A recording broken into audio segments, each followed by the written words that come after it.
మౌన పోరాటం. అంతా ఆ దేవుడి కృప ద్వారకా. అవంతికి ఆ స్వామివారు అంతా మంచి చేస్తారు. కృష్ణ భగవానుడు నీకు కూడా మంచే చేస్తాడమ్మా. నీ కన్న బిడ్డ ఖచ్చితంగా నీ కళ్ళ ముందు నిలబడతాడు. దానికి ఎక్కువ రోజులు కూడా పట్టదు. నువ్విలా ధైర్యం చెప్తుంటే నా కన్న కొడుకే నా ఎదురకుండా నిలబడి మాట్లాడుతున్నట్టు అనిపిస్తుంది.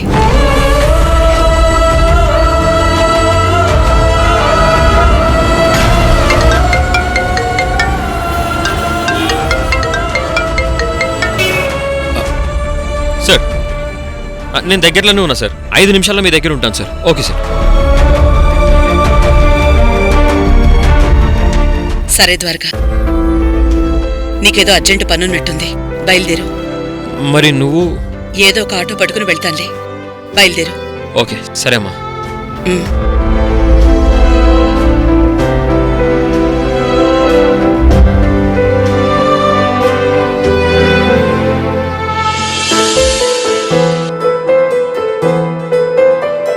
ఎక్కడున్నావురా? నీకోసం నేను ఎక్కడెక్కడని వెతకాలి.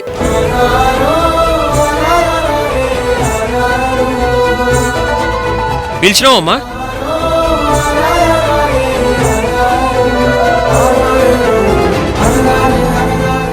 లేదు బాబు. సరే అమ్మా. అలాగే.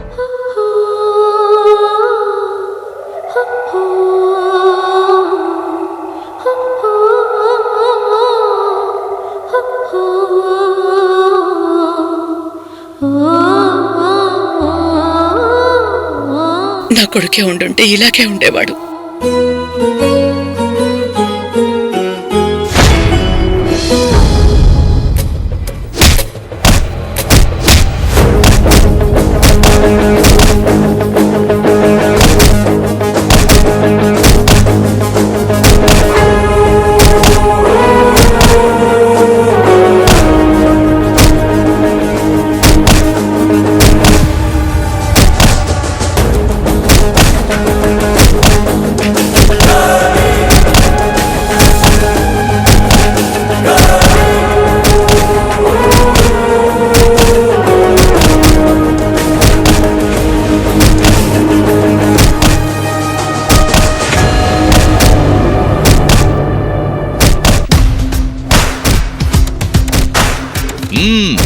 Very good. ప్రాక్టీస్ బాగా చేస్తున్నావురా. నీ కాన్సంట్రేషన్ నాకు నచ్చింది. నాకు పొగడ్తలంటే ఇష్టం ఉండదు. గుడ్. నిజమైన ఆటగాడు ఇలాగే ఆలోచించాలి. పొగడ్తలకి పడిపోయేవాడు ఆట మీద ధ్యాస పెట్టలేడు.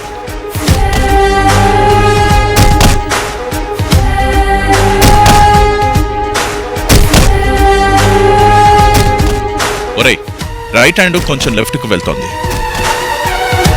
స్ట్రైట్ గా ఉంటే బెటర్.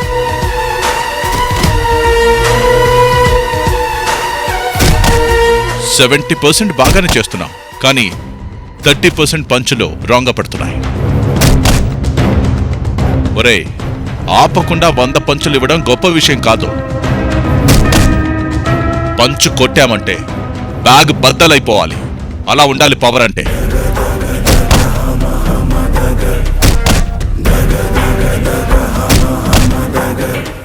అరే,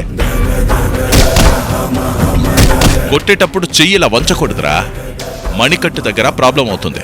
ఇదిగో ఇలా స్ట్రైట్ గా ఉండాలి. ఏంటి ఓ తెగ ఓవర్ యాక్షన్ చేసేస్తున్నావు? బాక్సింగ్ గురించి నీకు అంతా బాగా తెలుసా?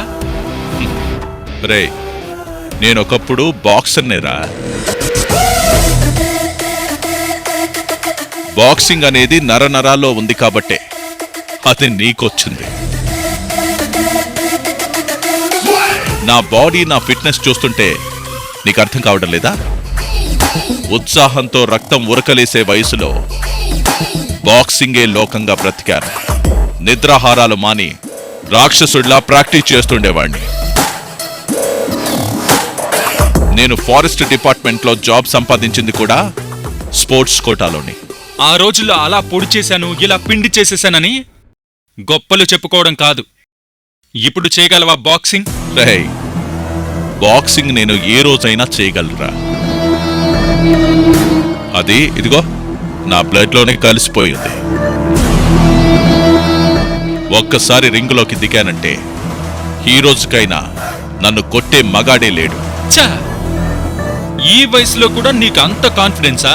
పోటీ పడ్డానికి కావాల్సింది ఉత్సాహం. ఉత్సాహం ఉన్నవాడికి వయస్సెప్పుడూ అడ్డురాదు. ఓ అలాగా? అయితే నాతో పోటీకొస్తావా? కన్న తండ్రినే ఛాలెంజ్ చేస్తున్నావా? Very good. కొడుకుతో పోటీ పడ్డం కంటే అదృష్టం ఏముంటుందిరా? పద చూసుకుందాం.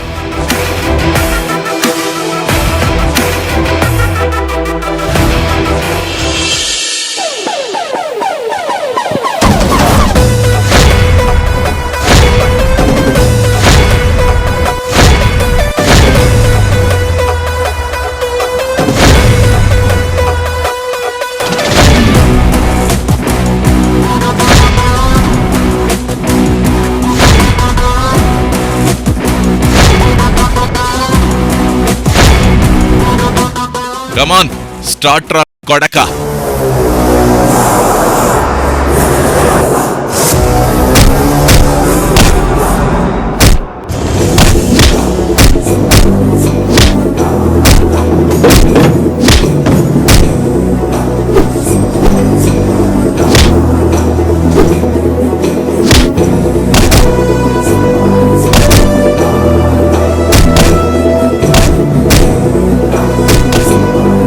ఆయన మామూలోడు కాదు. కొడుకును మచ్చిక చేసుకోవడానికి ఈ రూట్లో ట్రై చేస్తున్నాడన్నమాట. మంచి ప్లానే వేశాడు.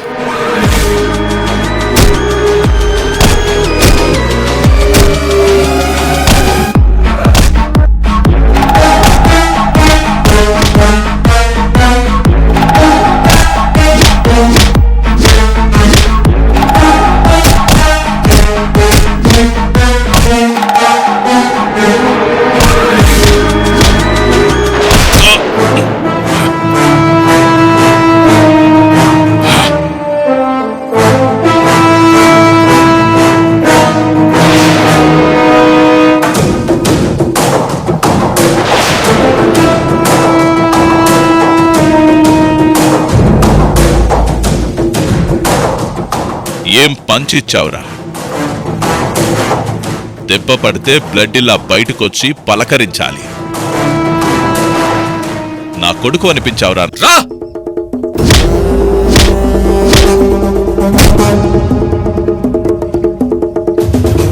కొడుకుతో ఫైటింగా? ఎవరన్నా చూస్తే ఏమనుకుంటారు? ఇంకా ఆపండి. సువర్ణ, నువ్వు మధ్యలో కల్పించుకోకో. ఈ అదృష్టం ఏ తండ్రికొస్తుంది? నాకొచ్చిందే.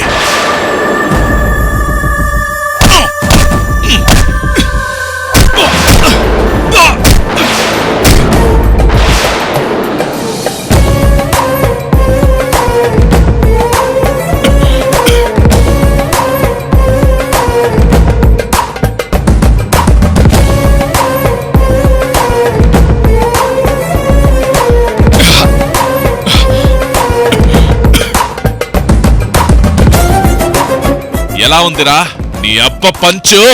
కమాన్!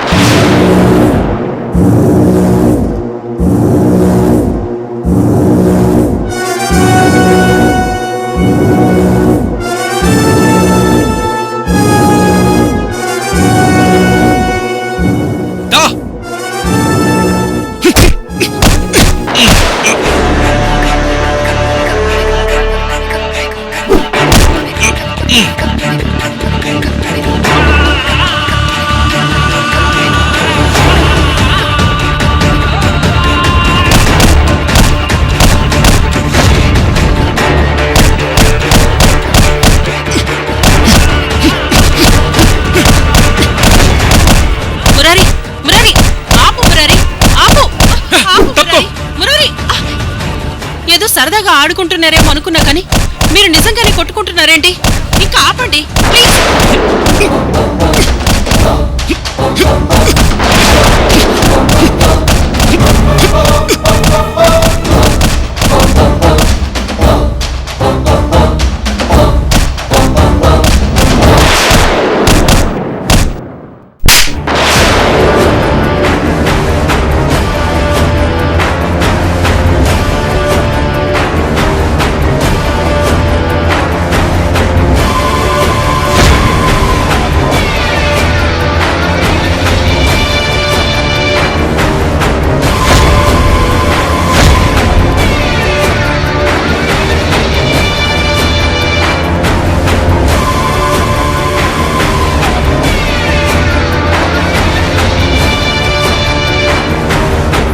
బుద్ధుందారా నీకు?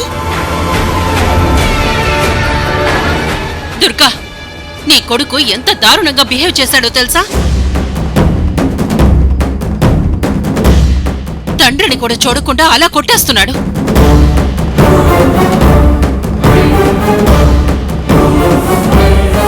వీడికి చదువుతో పాటు సంస్కారం, మర్యాద కూడా నేర్పుండాల్సింది. నా కొడుక్కి మంచి మర్యాద అన్నీ బాగానే తెలుసు. వాడికై వాడు ఎప్పుడూ కయ్యానికి కాలు దువ్వడు. నీ మొగుడే వచ్చి వాణ్ణి రెచ్చగొట్టుంటాడు.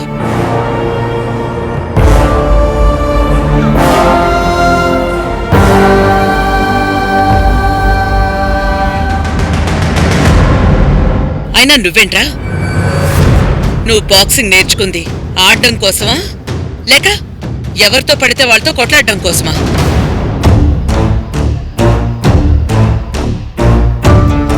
నీ వయసెంత, ఆయన వయసెంత? పైకి చీదరించుకుంటుంది గాని దుర్గకు మనసులో నేనంటే ప్రేమే. నా మీద కొడుకు చెయ్యేసినా తట్టుకోలేకపోతోంది. ఫైట్ చేస్తే సమవుజ్జితో చెయ్యాలి గాని ఇలాంటి వాళ్ళతో కాదు.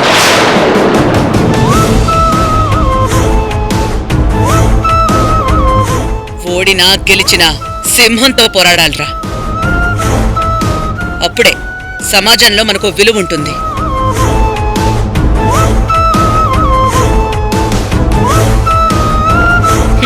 పందులతో పోటీ పడితే చూసే జనం నవ్వుతారా?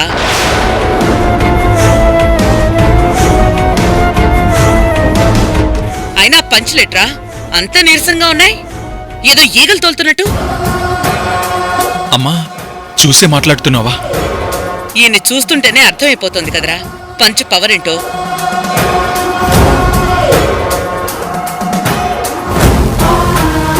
కనీసం ఒక్క పంచ్ నువ్వు పర్ఫెక్ట్ గా కసిగా కొట్టుంటే ఈ పాటికి ఈయన ప్రాణం పోయి ఉండాలి కదా.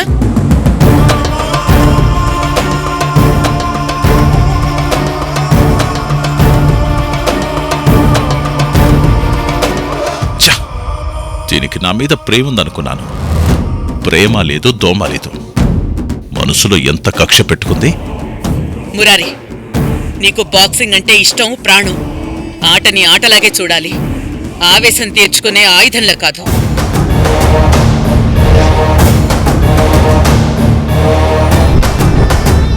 నిన్నీ ఆట నేర్చుకోమని ప్రోత్సహించింది 10 మందిలో పేరు తెచ్చుకోవాలని. ఇలాంటి పనికి మల్ల వాళ్ళతో కొట్లాట పెట్టుకోవడానికి కాదు.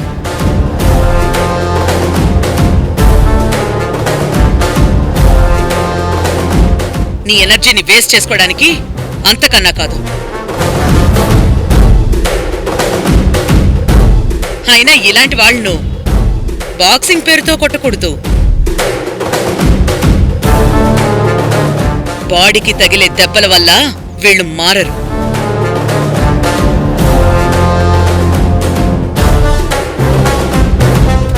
ఎన్ని దెబ్బలు తిన్నా వీళ్ళ బుద్ధి మారదు.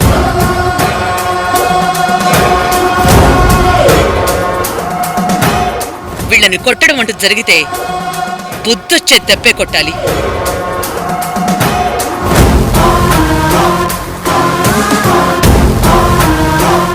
ఫినిషింగ్ టచ్ అంటారు కదా, అలాంటి ఒకే ఒక బలమైన దెబ్బ టోటల్ గా వీళ్ళ బుద్ధి మారిపోవాలి.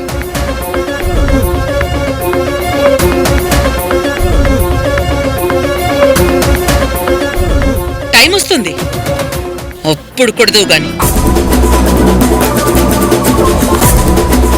నువ్వు లోపలికి రా.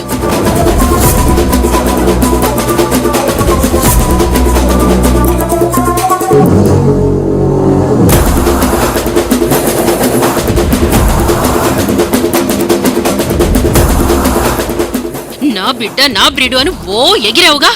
నీ పొగరును బాగానే దించాడు వాడు. కొడుకు చేతిలో దెబ్బలు తింటానికి సిగ్గులేదా అని నేనడిగితే కొట్టింది కొడుకే కదా, కొట్టనివ్వు అని సర్దుకుంటావా? కొడుకే కదా అని సర్దుకునే మనిషిని కాదే నేను. ఈ ఫైటింగ్ నాలో కసిని ఇంకా పెంచింది. ఈ రాజశేఖర్ ఒరిజినల్ వర్షన్ ఏంటో వాళ్ళు ఖచ్చితంగా చూస్తారు. ఆ తల్లి కొడుకులకి రేపే ఆఖరి రోజు అవుతుంది.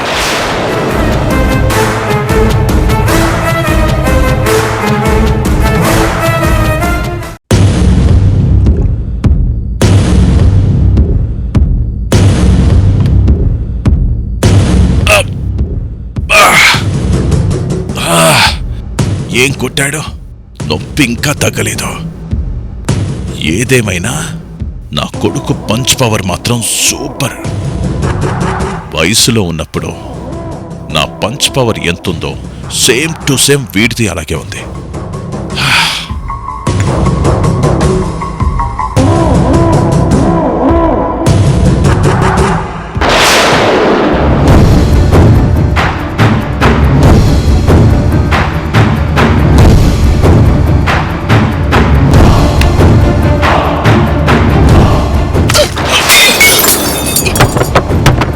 దుర్గా, ఏం నువ్వు చేస్తున్న పని?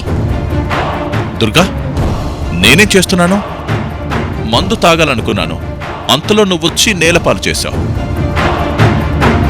నాకు డైలీ 2 పెగ్గులన్నా తాగకపోతే మైండ్ పనిచేయదు దుర్గా. అదిగాక ఇందాక అబ్బా నా కొడుకు కొట్టిన దెబ్బలకి ఒళ్లంతా హూనమైపోయింది. ఆ దెబ్బలకు ఈ మందు బాగా పనిచేస్తుంది. ఇది ఇల్లు అనుకుంటున్నావా, బార్ అనుకుంటున్నావా? నేనెప్పుడూ ఇంట్లోనే తాగుతాను దుర్గా, బార్లకు రెస్టారెంట్లకు వెళ్ళను. నీ ఇల్లు నీకు బార్ లాంటిది కావచ్చు రాజశేఖర్. నా ఇల్లు మాత్రం నాకు పవిత్రమైన దేవాలయం. ఇక్కడ ఎలాంటి తప్పుడు పని జరగడానికి వీల్లేదు. నేను అంగీకరించను. తాగడం తప్పెలా అవుతుంది దుర్గా? తప్పుడు మనుషులు తాము చేసే ప్రతి పని కరెక్ట్ గానే అనిపిస్తుంది. నీతిగా నిజాయితీగా బ్రతికే వాళ్ళకి మాత్రం ఏది మంచో ఏది చెడో తెలుస్తుంది. నీకంతగా తాగాలనుంటే నీ ఇంటికెళ్ళి తాగు. దుర్గా, నువ్వు చిన్న విషయాన్ని పెద్ద చేస్తున్నావు. పబ్లిక్ గా మందు కొట్టడం నీకు చిన్న విషయం కావచ్చు, కానీ నా విషయంలో ఇది చాలా పెద్ద విషయం. ఇంట్లో ఎదుగుతున్న పిల్లలున్నారన్న విషయం కూడా నీకు అర్థం కావడం లేదంటే నిన్నేమనుకోవాలో నాకు అర్థం కావట్లేదు. పిల్లలు ప్రతిదీ చూసే నేర్చుకుంటారనుకోవడం పొరపాటు దుర్గా. వాళ్ళు తెలుసుకోవాలనుకున్న దాని గురించి ఎలాగైనా తెలుసుకుంటారు. నువ్వు నా ఇంట్లో నాకిష్టం లేని పని చెయ్యడమే తప్పు. పైగా దాన్ని సమర్థించుకోవడానికి ఇంకా ప్రయత్నిస్తున్నావు. చివరిసారిగా చెప్తున్నాను, నీ ఎదవ బుద్ధులన్నీ పక్కన పెట్టి బుద్ధిగా ఉంటే ఉండు, లేదంటే ఇప్పుడే బయలుదేరిపోండి. దుర్గా, నా ప్రాబ్లం అర్థం చేసుకో. నేనేం కావాలని తాగడం లేదు. రోజుకు 2 పెగ్గులు తాగమని మన ఫ్యామిలీ డాక్టరే సజెస్ట్ చేశాడు. అది నీ ప్రాబ్లం. నా ఇంట్లో ఏ తప్పుడు పని జరగకుండా చూసుకోవాల్సిన బాధ్యత నాకుంది. జాగ్రత్తగా ప్రవర్తించండి.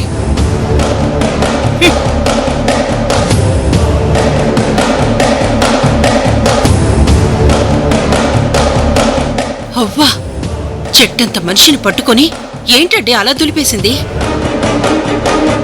సువర్ణ, దుర్గా అప్పటికీ ఇప్పటికీ మనిషి మారలేదు, ఆ పద్ధతులు మారలేదు. మాజీ భార్య గారిని బాగానే వెనకేసుకొస్తున్నారుగా. నేనేమన్నా చిన్న పొరపాటు చేస్తే అంతెత్తు నెగిరేవాళ్ళు. ఇప్పుడు దుర్గ కళ్ళెర్ర చేయగానే బొద్దిగా తలదించుకుంటున్నారు. అయినా మీకిదేం పాడుబుద్ధి? దుర్గా సంగతి తెలిసి కూడా పబ్లిక్ గా దుకాణం పెట్టారు. ఇంత చిన్న విషయాన్ని దుర్గా సీరియస్ గా తీసుకుంటుందనుకోలేదు. చూడు, బతిమిలాడి బెదిరించి లోపలికొచ్చాం. వచ్చిన పని తెలివిగా పూర్తి చేసుకోవాలి గాని ఇలా గొడవలు పెట్టుకుంటూ కూర్చోకూడదు. మీకంతగా తాగాలనుంటే గుట్టుగా గదిలో కూర్చొని తాగండి. No no no no no no no, అస్సలొద్దు. దుర్గా ఇంత గట్టిగా చెప్పాక కూడా అస్సలు ఇంట్లో తాగడం పద్ధతే కాదు. అవ్వా, కలికాలం ఎండయ్యే టైం వచ్చింది. లేకపోతే మీరు పద్ధతులు మర్యాదల గురించి మాట్లాడమేంటి? సరే, అది తర్వాత ఆలోచించొచ్చు. ముందు లోపలికి పద. పద.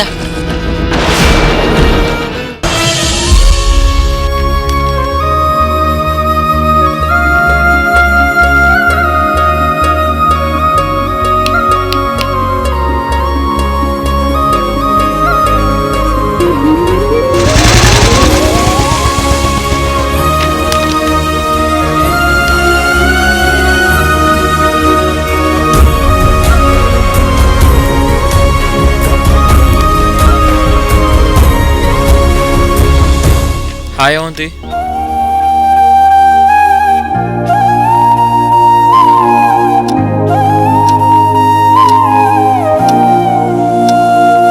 ఏంటి అప్పుడే డ్యూటీ అయిపోయిందా? అంత వేళాకోళం అవసరం లేదులే. మా జాబ్కు టైం అంటూ ఉండదని నీకు ముందే చెప్పినా కదా. చెప్పారులే సార్, ఏదో సరదా కన్నాన్లే.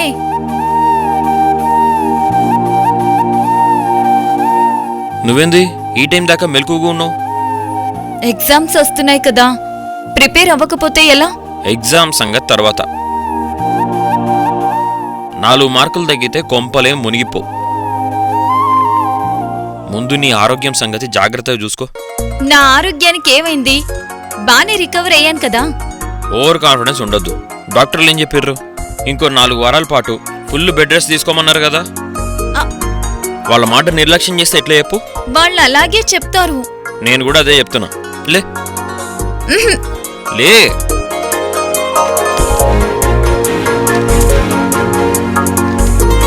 ముందు పద.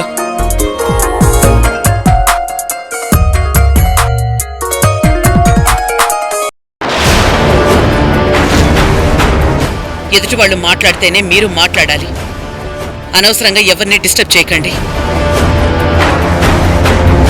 ఎవరి మనసు పాడు చేయకండి. మన పిచ్చి గాని వీళ్ళకి ఎంత చెప్పినా ఉపయోగం లేదమ్మా. నిజంగా వినేవాళ్లే అయితే అసలు ఈ ఇంట్లోకే రారు కదా.